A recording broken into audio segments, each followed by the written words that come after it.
জয় মা কালী, জয় বাবা শনিদেব, জয় বাবা ভোলেনাথ। তো নমস্কার বন্ধুরা, আজকে আমাদের আলোচনার বিষয় হলো শনির সাড়ে সাতি চলার মধ্যেই কুম্ভ রাশির জাতক জাতিকাদের এই বছর অর্থাৎ 2025 সাল কি আদৌ কোনো সুখবর বয়ে আনতে চলেছে। এর আগের বছরগুলিতে তো আমরা দেখেছি এই রাশির মানুষের শারীরিক, মানসিক, আর্থিক, বৈবাহিক সব দিক থেকেই কিন্তু নানা সমস্যা লেগেছিল।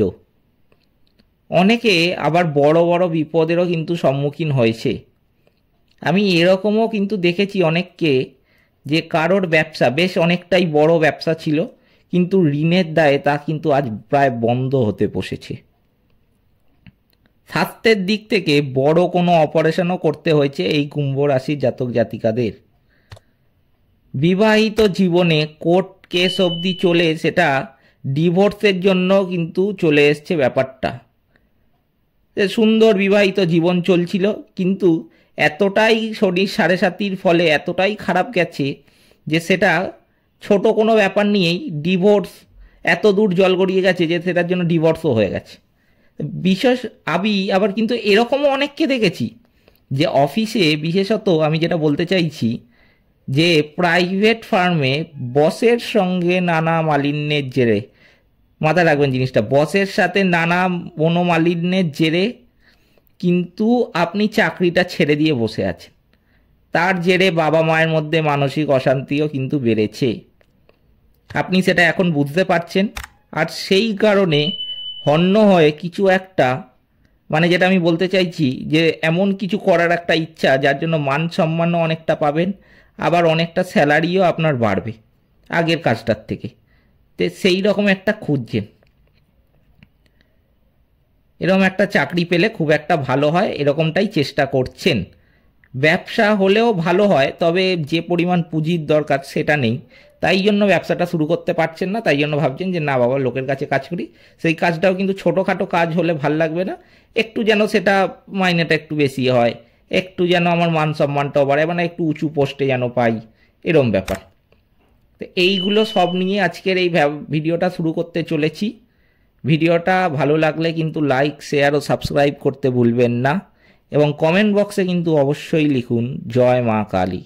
এতে মা দক্ষিণা কালী কিন্তু আপনাদের সমস্ত বিপদ ও দুঃখের হাত থেকে কিন্তু রক্ষা করবেন। তো চলুন ভিডিওটা আজকে শুরু করি। আজকের যেটা মেন বিষয়বস্তু, সাড়ে সাতি, শনির সাড়ে সাতি চলার মধ্যে কুম্ভ রাশির জাতক জাতিকাদের কি আদৌ কোনো সুখবর বয়ে আনবে কিনা। এবার আমি বলি যে এই যে এত যে সমস্যা, এর একটু আগে আমি আপনাদের বললাম, সেইগুলো কিন্তু সব সমস্যার পেছনে কিন্তু বসেছিল শনির সাড়ে সাতির দশা। এই সাড়ে সাতির দশার জন্য কিন্তু এত সমস্যা এই কুম্ভ রাশির জাতক জাতিকাদের অনেকের জীবনে বয়ে এনেছে। এবার কিন্তু সেই শনির সাড়ে সাতি দশাটা মুক্তি পেতে চলেছেন এই কুম্ভ রাশির জাতক জাতিকারা। আগামী 29শে মার্চ শনিদেব কুম্ভ রাশিকে ছেড়ে চলে যাচ্ছে মীন রাশিতে। ডেটটা মাথায় রাখবেন এখানে, আগামী 29শে মার্চ শনিদেব কুম্ভ রাশিকে ছেড়ে চলে যাচ্ছে মীন রাশিতে। তবে মীন রাশিতে যে চলে যাচ্ছে, তার ফলে এই নয় যে শনির সাড়ে সাতি কিন্তু কুম্ভ রাশির জাতক জাতিকাদের জীবনে বন্ধ হয়ে গেল বা চলবে না, এরকমটা ভাবার কিন্তু কোনো কারণ নেই। মীন রাশিতে চলে গেলেও কুম্ভ রাশির সাড়ে সাতি কিন্তু চলবে এই কুম্ভ রাশির জাতক জাতিকাদের জীবনে। তবে কুম্ভ রাশির মধ্যে থেকে শনিদেব যে সমস্যাগুলো তৈরি করেছিল, তার হাত থেকে কিন্তু অনেকটাই রেহাই পেতে চলেছে এই কুম্ভ রাশির জাতক জাতিকারা। এই বছর যখন মীন রাশিতে 29শে মার্চ শনিদেব কুম্ভ রাশি থেকে মীন রাশিতে প্রবেশ করবেন, তখন তার জেরে কিন্তু অনেকটাই ভালো ফল পেতে শুরু করবে এই কুম্ভ রাশির জাতক জাতিকারা। তবে কুম্ভ রাশির সব জাতক জাতিকারাই যে ভালো ফল পেয়ে থাকবেন এটা কিন্তু আমি বলছি না। যাদের জন্মছকে গ্রহগুলি ভালো অবস্থানে রয়েছে, মানে ধরুন শনি, রাহু, কেতু, এরা যদি নেগেটিভ থাকে কারোর জন্মছকে এই কুম্ভ রাশির জাতক জাতিকাদের, তাহলে কিন্তু তাদের জীবনে নেগেটিভ প্রভাবটা অল্প এসে পড়বে। আর যদি কারোর জন্মছকে শুধু শনিদেব এখানে নয়, মঙ্গল তার সাথে আছে, বৃহস্পতি, শুক্র, রাহু, এরা যদি ভালো পজিশানে থাকে তাহলে কিন্তু আপনাকে ভালো ফল দেবেন। এবার এখানে যেটা মেন বিষয়টা হলো আপনাদের বুঝতে হবে, সেটা হলো যে যাদের কিন্তু এবার আপনারা ভাববেন যে যাদের খারাপ আছে তাহলে বোধহয় তারা ফল পাবেন না বা তারা ভালো ফল পাবেন না, তাদেরও সেই আগের বছর যেরকম খারাপ কেটেছে এই বছরটাও সেরকমই খারাপ কাটবে, সেরকম কিন্তু মোটেও বলছি না। ব্যাপারটা আগে পুরোটা শুনে নিন। কথাটা হলো এখানে যাদের জন্মছকে, যেসব কুম্ভ রাশির জাতক জাতিকাদের জন্মছকে শনি, রাহু, কেতু খারাপ পজিশানে রয়েছে, তারা একটু নেগেটিভ, তাদের জীবনে নেগেটিভ প্রভাব পড়বে, কিন্তু তারা ভালো ফলটা পাবেন মীন রাশিতে প্রবেশের ফলে। কুম্ভ রাশি 7.5 কুম্ভ রাশি, শনিদেব যখন কুম্ভ রাশিকে ছেড়ে 29শে মার্চ মীন রাশিতে প্রবেশ করবেন, তার ফলে যেসব জাতক জাতিকাদের জীবনে শনি, রাহু, কেতু খারাপ পজিশানে রয়েছে তারা ভালো ফল পাবেন, কিন্তু একটু দেরি করে, যেহেতু যাদের খারাপ পজিশানে রয়েছে তাদের জন্মছকে। আর যাদের জন্মছকে এই শুক্রদেব শুধু, শনিদেব এখানে শুধু নন, মঙ্গল তার সাথে আছে, বৃহস্পতি, শুক্র, রাহু, এরা ভালোভাবে রয়েছে, ভালো পজিশানে রয়েছে, তাদের কিন্তু এই সাফল্যটা অনেকটা দ্রুত আসবে এই 2025-এ। তাই জন্য ফল কিন্তু সবাই ভালো মতো পাবেন, সবাই সমান পাবেন, কিন্তু কেউ একটু তাড়াতাড়ি পাবেন, কেউ একটু দেরি করে পাবেন, এই হচ্ছে ব্যাপার। এরপরে আসি, অনেকে কিন্তু এই শনির 7.5 ফলে টাকা পয়সা কিন্তু সঞ্চয় করে উঠতে পারছিলেন না। এটা কুম্ভ রাশির প্রায় ম্যাক্সিমাম জাতক জাতিকাদের জীবনে এটা ঘটেছে, যে সঞ্চয় করতে পারছে না, টাকাটা কিছুতেই সঞ্চয় হচ্ছে না। কোনো কাজে ভাবলেন না খরচা করব না, কোনো না কোনো একটা আচমকা কোনো আকস্মিক কোনো কাজ এমন দেখা দিল যে টাকাটা খরচা হয়েই গেল। সেইটা কিন্তু এবার টাকাটা সঞ্চয় করতে পারবেন। এই টাকাটা কিন্তু সঞ্চয় করতে আপনাদের সাহায্য করবে রাহু, জিনিসটা মাথায় রাখবেন। রাহু কিন্তু আপনাদের এই সঞ্চয়টা ঘটাতে সাহায্য করবে, আর্থিক সঞ্চয় ঘটাতে, কারণ মীন থেকে কুম্ভে আসবে 28 মে। ফলে ফাটকা ইনকামের কিন্তু একটা সুযোগ এখানে দেখা যাচ্ছে ভালো মতোই এই কুম্ভ রাশির জাতক জাতিকাদের জীবনে। আকস্মিক টাকা আপনারা উপার্জন করতে পারবেন, ধরুন সেটা লটারি মারফত হতে পারে, সেটা শেয়ার মার্কেট হতে পারে। কেউ অনেক দিন ধরে শেয়ার মার্কেটে টাকা রেখে দিয়েছিলেন, বাড়ছিল না, বা 10 টাকায় কিনেছিলেন, সেটা 9 টাকা হয়ে রেখেছে। এবার কোনো না কোনো দাম হতেই পারে, সেটা বড় কথা নয়। কথাটা হলো যে ধরুন একটা 10 টাকা দিয়ে কিনে রেখেছিলেন, সেটা 10 টাকাটা 9 টাকা হয়ে রয়েছিল, মানে মাইনাসে চলছিল, বা 10 টাকাটা 10 টাকাই হয়ে রয়েছিল, বাড়ছিল না, সেটা কিন্তু এই সময়টা কিন্তু দেখবেন হুট করে বেড়ে যাবে। 10 টাকাটা দেখবেন 25 টাকা হয়ে গেছে, 30 টাকাও হয়ে যেতে পারে, বা 15 টাকা হয়ে যেতে পারে, হুটহাট করে কিন্তু বেড়ে যাবে, যার ফলে আপনাদের আকস্মিক টাকাটা উপার্জন হবে এই সময়টা। আর লটারি যদি কাটেন, যারা লটারি কাটেন তাদের ক্ষেত্রে আমি কটা নাম্বার বলে দিচ্ছি, সেই নাম্বার দেখে কিন্তু লটারি কাটবেন।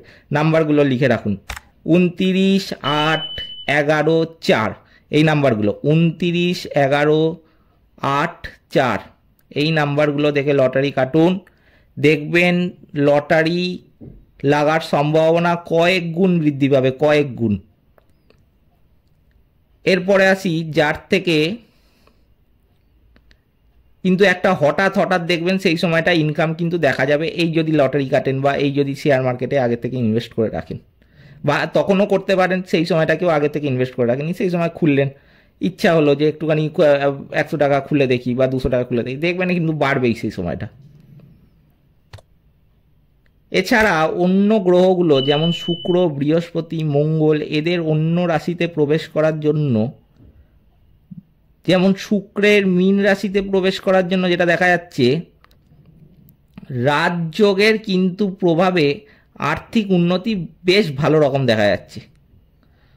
শুক্রের মীন রাশিতে প্রবেশের ফলে কিন্তু রাজযোগ তৈরি হবে একটা, সেই রাজযোগের ফলে কিন্তু আর্থিক উন্নতি প্রবলভাবে লক্ষ্য করা যাচ্ছে। ব্যবসায় উন্নতি হবে সেই সময়। ব্যবসা কারোর লসে চলছিল, কেউ অনেক সকাল থেকে সন্ধ্যা অবধি দোকান খুলে বসে রয়েছেন, ইনকামই হচ্ছে না, আর পাশের দোকানদারকে ভাবছিলেন যে ইনকাম হয়ে যাচ্ছে, সে তো 12টার সময় দোকান খুললো, আমি 6টার সময় দোকান খুললাম, তার দেখা গেল আমার ইনকাম হয়ে গেল, মানে তার ইনকাম হয়ে গেল, আমার ইনকাম হচ্ছেই না। সেইগুলো কিন্তু চলছিল, মাথায় রাখবেন, শনি 7.5 জন্য। সেইটা কেটে যাচ্ছে, এই সময় কিন্তু ব্যবসায় প্রবল উন্নতি দেখা যাচ্ছে। তার সাথে দেখা যাচ্ছে বিবাহ যোগ। বহুদিন ধরে কোনো জাতক জাতিকায় কুম্ভ রাশির বিয়ে হচ্ছিল না, বিয়ে আটকে যাচ্ছিল, শেষ অবধি কথা হয়েও কিন্তু শেষ অবধি গিয়ে দেখছিলেন কোনো ছোট্ট ব্যাপারের জন্য কিন্তু আটকে যাচ্ছিল, বিবাহটা কেটে গেল, বিয়েটা আর হলো না।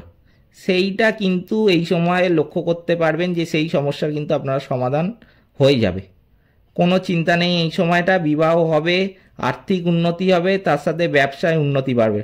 তবে ব্যবসার ক্ষেত্রে আরেকটা কথা আমি এখানে বলে রাখতে চাই, ব্যবসা করতে গেলে যদি ব্যবসা কেউ আগের থেকে করছেন বা শুরু করবেন, ব্যাপারটা মাথায় রাখবেন, ব্যবসা কেউ আগের থেকে করছেন বা শুরু করছেন, সেই ক্ষেত্রে আমি বলবো ব্যবসা একা করাটাই কিন্তু এখানে শ্রেয় কুম্ভ রাশির জাতক জাতিকাদের জন্য। পার্টনারশিপে কিন্তু ব্যবসা করতে যাবেন না। হ্যাঁ, এবার যদি বলেন যে আমাদের তো অনেক দিন ধরে চলছিল, তাদের ঠিক আছে, তারা চালাতে পারে, কিন্তু যদি কেউ পার্টনারশিপে এই সময়টা ব্যবসা শুরু করে, তার কিন্তু অবনতি নিশ্চিত। পুরো বছরটা দেখবেন কিন্তু লসে যাচ্ছে, পুরো বছরটা। তার জন্য কিন্তু অনেক ঋণের বোঝা আপনাদের ঘাড়ে এসে পড়বে। তাই মোটেও পার্টনারশিপ ব্যবসাটা চেষ্টা করতে যাবেন না এই সময়, মানে শুরু করতে যাবেন না। যাদের চলছিল তারা চালাতে পারে, সেই ক্ষেত্রে অসুবিধা নেই, কিন্তু নতুন শুরু করবেন না এই সময় পার্টনারশিপ ব্যবসা। একা নতুন করে নতুন ব্যবসা শুরু করুন, চলবে, কিন্তু পার্টনারশিপ ব্যবসা চালাবেন না বা শুরু করবেন না। তার সাথে এবার আসি, পারিবারিক সুখ শান্তি কিন্তু আসতে চলেছে এই সময়। বৃহস্পতি গ্রহের মিথুন রাশিতে প্রবেশের ফলে সন্তান লাভের কিন্তু একটা সুযোগ দেখা যাচ্ছে। যাদের বিয়ের পর অনেকগুলো বছর কেটে গেছে কিন্তু সন্তান লাভ হচ্ছিল না, বিয়ের পর অনেক বছর কেটে গেছে, বিয়ে হয়েছে 10 বছর হয়ে গেছে, 8 বছর হয়ে গেছে, 12 বছর হয়ে গেছে, কিন্তু সন্তান হচ্ছিল না, সেই কিন্তু সন্তান ফল পেতে চলেছেন বা সন্তান লাভ হবে এই সময়টাতে। তার জন্য আমি কিছু টোটকা বলে দিচ্ছি, আপনারা সেইগুলো মেনে চলুন একটুখানি, দেখবেন ফল পাবেন নিশ্চিত। প্রতি শনিবার দিন নিরামিষ খান, প্রতি শনিবার দিন কিন্তু নিরামিষ খেতেই হবে, এটা কুম্ভ রাশির জাতক জাতিকাদের আমি বলে রাখতে চাই। যদি যাদের জন্মছকে শনি রাহু কেতু খারাপ পজিশানে রয়েছে, তাদের কিন্তু এটা করাটা মানে গুরুতর দরকার, খুবই গুরুত্বপূর্ণও বলতে পারেন। শনিবার দিন কিন্তু নিরামিষ খান, দক্ষিণা কালীর পূজা করুন, শনিবার দিন শনি মন্দিরে পূজা দিন অবশ্যই। কালো কুকুর পশু পাখিকে খাওয়ান, কালো কাক, কালো কুকুর, এদেরকে বেশি করে খাওয়ান। নর্মাল কুকুরদেরও খাবেন, তাতেও নেগেটিভিটি কাটবে, কিন্তু কালো কুকুরদের বেশি করে খাওয়ান, কালো কাক, কালো পশু পাখি যাই আছে তাদেরকে খাওয়ান। হনুমান চল্লিশাটা কিন্তু অবশ্যই পাঠ করুন। শনির 7.5 কিন্তু যাদের চলছে তাদের এই জিনিসটা কিন্তু কাটানোর জন্য বা অনেকটা নেগেটিভ প্রভাব থেকে নেগেটিভ প্রভাব কাটানোর জন্য কিন্তু এই হনুমান চল্লিশা পাঠ করাটা খুবই ইম্পর্টেন্ট। আচ্ছা, মঙ্গল যন্ত্র ঠাকুর ঘরে রাখুন, তাতে কিন্তু শনির 7.5 প্রভাব অনেকটাই কেটে যাবে। এই জিনিসগুলো মেনে চলুন, দেখবেন শনির 7.5 প্রভাব থেকে অনেকটা পজিটিভ ফল পেতে শুরু করেছেন আপনারা। ভিডিওটা ভালো লাগলে কিন্তু অবশ্যই চ্যানেলটিকে লাইক, শেয়ার ও সাবস্ক্রাইব করতে ভুলবেন না, এবং কমেন্ট বক্সে কিন্তু অবশ্যই লিখুন জয় মা কালী। নমস্কার, সকলে সুস্থ থাকবেন, ভালো থাকবেন।